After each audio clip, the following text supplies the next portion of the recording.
Traub, welcome to my living room. Thank you, Lisa. Pleasure to be here. I actually have to admit something. I'm in my office today and not my living room for one of the first times since March. So that's very exciting. That is exciting. That's progress, right? Yes, yes. Where are you zooming in from? I'm zooming in from a rental in Maine where we took off for just a week or so just to get away from the city. We're based in Boston. Good for you. And it's Father's Day weekend. I know you're a dad. That's right. That's right. Tell me about your children. I have four boys. Oh, Uh, they busy are guy. 14, 11, and I have a 4-month-old. So Oh, wow. Busy and no sleep. busy. How have you and your wife handled the COVID-19 pandemic? It's interesting. On the one hand, watching the pandemic unfold and the situation around the globe has been so devastating. But on the other hand, there is this sense of community around the family that's so nice, especially with a new baby and older kids, feeling that we can all spend the time together. So it's been this mix of kind of good and bad. I think that's true for a lot of people, although I know for a lot of people it's just bad all the time. I know. Yeah, but you know what? That's a very spoiled with love 4-month-old. And I'm sure you didn't have the time to spend with your other children because you were busy working and just with normal life activities. That's right. And then from the business point of view, and I'm sure we'll get to that in a Yes, second, yes, also we will. it's so interesting how this crisis has actually made what we've been doing for the last few years even more relevant. So that's been kind of a source of a lot of excitement around the company that I run. So Yeah, well, that company is Popcart. I love that name. thank you. Tell us about Popcart. So Popcart is a company that I started with my friend Ryan about 3 years ago. We're both what you might say kind of geeks, data junkies is a different way of putting it. We come from a tech background, worked at a bunch of startups before. And Popcart was something that I started 3 years ago when I kind of fell in love with Amazon again. I left a job that I'd had for a long time around the same time my wife was going back to school. She decided to do a mid-career change and get trained in medicine as a PA of all things. So I kind of found myself running this household with three kids at the time. And Amazon was kind of this lifesaver, right? I'd order all these everyday essentials that I never thought that I'd be able to do on Amazon. Paper towels, snack foods. And then it wasn't until I uncovered what was going on with the pricing on those goods that kind of had my bubble burst. And that's kind of where Popcart came from. So how does it work for the consumer? So I guess the insight, first of all, was that the pricing on Amazon, as well as on a lot of these sites where we buy online, is set dynamically by algorithms. So that means that it's sometimes in your favor because the prices could be moving down and sometimes it's not. So the eye-opening experience for me starting Popcart was when I got purchase data from my friends and I found this friend of mine who on Subscribe and Save on Amazon was buying Kleenex tissues. And he paid $50 for this mega pack of tissues 3 times. He paid $80 3 times and he paid $104 once. So this is more than twice as much on the same pack of tissues. And he didn't even know about it because, who reads the email from Amazon that says, your order is coming in a week. So he was kind of going on autopilot, trusting Amazon, and yet he found that he had paid more than twice as much as he should have. So that kind of was eye-opening to me about just how much the prices are fluctuating. I kind of like to think about it like surge pricing. If you remember the Uber days when kind of you got this note, oops, you're going to pay 3x on your ride today.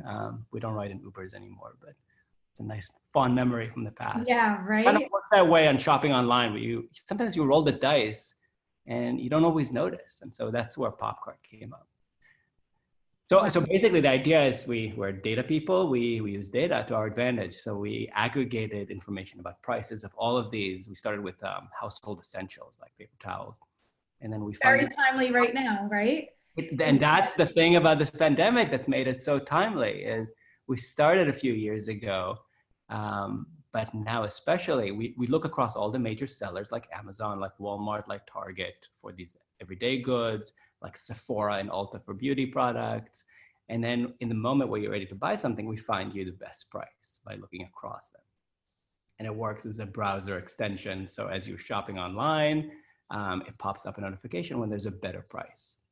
So you can do your shopping on Amazon as usual, but all of a sudden, if you're about to buy paper towels and it turns out that they are 3 times as much as you should be paying by unit price, and that's the trick, is we have to look at the price per 1,000 sheets of toilet paper or per 10 ibuprofen pills. And so we're kind of obsessed about the pricing. And so we bring it down to the unit price and find you the perfect packaging that meets your needs across the retailers. Is Amazon upset with you? We haven't asked. They haven't asked and they haven't reached out. So maybe they don't know that this is all happening. Yeah. No, I was just because, you know, you are obviously all for the consumer, right? But it's taking money out of their pocket. So I'm just. It is and it isn't, because I haven't lost my passion for shopping on Amazon because I started a company. It just means it's not always the right answer. But they have amazing prices on a lot of things. So we kind of treat all of our retailers equally and fairly. And when the price is right, we send our customers to that site. And when they're about to overpay, we may direct them somewhere else. That is so ingenious of you to have done that. That's so cool.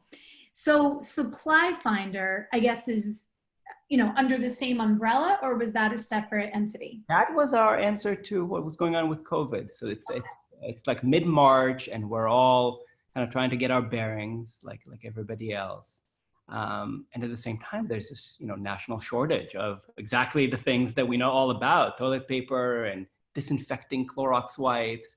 And we started getting calls from our friends, you know, Omri, Ryan, you know, when can I buy toilet paper? And so using the data that we have, because we almost have like a real-time data feed on what's in stock where, we just started placing orders for our friends, right? We're sitting in our houses, placing orders. They're Venmoing us the cash for sending them that coveted, you know, rolls of toilet paper. And then we thought, like, why just do this for our friends? Like, why not launch this as a general service? And that's where we have an amazingly talented team. Within a week or so, we stood up the site that's now called the Supply Finder by Popcart. And that's where people can go to find these hard to find items, from gloves, masks to, you know, Clorox wipes or Purell, where that's available. It is still so hard to find all those products. You would think by, you know, we're now approaching the end of June, they would be readily available, but you go on Amazon. I went on Amazon the other day, paper towels, sanitizing wipes, they are completely sold out still. Yeah, well, try the Supply Finder. It's a live feed of paper towels. You know, when there's the Bounty paper towels comes back in stock, you would be the first to know. And it doesn't work every time, because sometimes by the time you click, somebody might have beaten you to it, but try a couple of times, it usually does work. That is so cool. Like I said, as soon as we hang up, I'm trying. All right.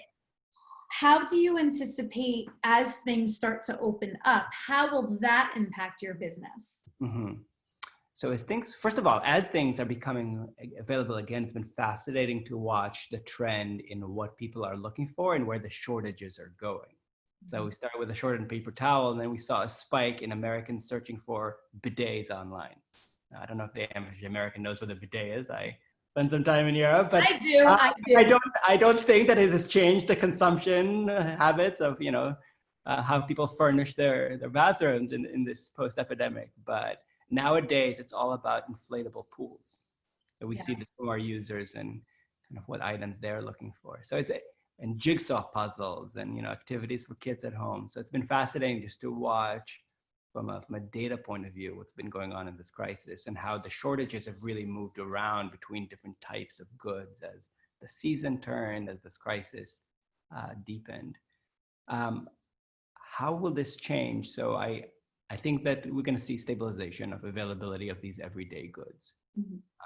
So I think paper towels will come back in stock and supply will meet demand. But I think that the need for this type of comparison service is only going to get more acute, because some experts that we follow say that this crisis has actually accelerated the adoption of online shopping, of e-commerce, by 5 to 10 years. Wow. So that's what's been fascinating, is what are the durable effects on people's shopping habits from this crisis. Yeah, well, I know for myself, I ventured out to my first department store since everything, Bed Bath & Beyond. Yes. And nothing against them. It was such a miserable experience because it was hot. You have to wear a mask. The lines were insane. And I'm like, I'm just going to continue doing the curbside pickup and the delivery until things really open up and everything is back to, it's just not worth it. And it's too hot to be in that mask in a stuffy department store or a And mall, or, I mean, that's I why feel these bad for. habits, these habits that you're forming, like for example, curbside pickup. Did you ever do curbside pickup? Never. And I love it because I don't have to walk in. I know exactly what I'm getting. It's just like in and out, done. So I think that's where we're going to see things, not just for the delivery, but also for this curbside pickup, what the industry experts called click and collect, because you're buying electronically, but you're collecting physically. Again, it's where a service like Popcart, I think, can be really helpful because you can still benefit from the comparison shopping. So, for example, as somebody based in Boston, I didn't know very much about Kohl's, one of the major department stores.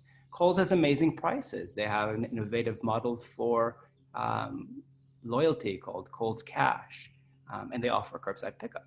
And so again, using an upcoming release of Popcart in the next week or so, we will support Kohl's, which means that you can find those best prices, and then maybe instead of Bed Bath & Beyond, you'll be pulling up next to a Kohl's doing the pickup for whatever it is that you're missing. So I think we see the potential for the online, offline, kind of the brick and mortar versus the online experience to be much more blended with services and tools and technology coming to the help of the shopper, but absolutely still involving physical trips to the stores because it's convenient. And as fast as Amazon can become, they can't beat sometimes just going out in an hour and buying something at a store. Yeah, and Amazon delivery hasn't been as fast through this whole pandemic. I know, we've been so spoiled, right? I mean, Prime means 2 days, and all of a sudden I'm ordering things and it takes 3 or 4 weeks. Yeah, I know we're very, very spoiled, but I think this, we've learned to adapt, and we are embracing this new normal, and and with thanks to people like you, you're making it easier for us. So thank you. Thank you. And I think the other thing that we're seeing through the data is people's eyes are being opened. People perhaps like you or me who haven't thought beyond Amazon for online shopping are discovering through necessity services like Walmart and Target online, both brands that I long associated with stores. But their online shipping is actually so competitive with Amazon in the last few years. There's this war being waged between these giants, and they're trying to outdo each other for delivery, that in some cases, depending on where you live, Target may ship to you faster than Amazon. So many people don't know that, right? And yet that's, I think, one of the durable aspects of this crisis is, as entrenched as Amazon is, and as much as I love it, and it's so convenient and part of our everyday lives, people are looking beyond that. And I think that's good news for the consumer because it just means more competition and more chances for people to vie for your business, whether it's on price alone or also on convenience like delivery times. Yeah. Well, where can people find out more about you? Well, I can go to popcart.com and definitely know more about our browser extension, which compares prices on everything, or find a link to the supply finder, which is for now still useful to find these hard to find items. It is, especially as my office is opening up. I have a video production company, so I have to buy a lot of supplies because when I start filming next month, I have to really do deep sanitizing after every guest, and I need that supply. So, and offices all over the country do as well. That's right. What's going to happen to life in my living room? I'm going to keep it going. It's fun. It's fun. Yeah. I have met people from all over the country, if not the world. So, from all different walks of life. So I'm just going to keep on going with it. That's great. Yeah. I mean, Zoom and, platforms, it's changed a lot in my industry too, but I think simplifying. All of a sudden now, people are realizing you don't need a studio. You don't need fancy equipment. You can do a lot with just your laptop as long as you know how to edit and make it look good. Right. So I think that's just the name of the game, simplifying everything, simplifying life, and we needed that. I know. It was a very clarifying moment for us, wasn't it? Yeah. And look, you have the birds chirping, you're in Maine, like this. Right. Maine was not in your 2020 plans, right? No. Exactly. So you're doing what you need to be doing, and that's great for you and your family. Great. Thank you so, so much. And I'm going on Supply Finder literally right now. So I'll let you know Great. how I do. Let me know. Thank Thank you. you. Bye.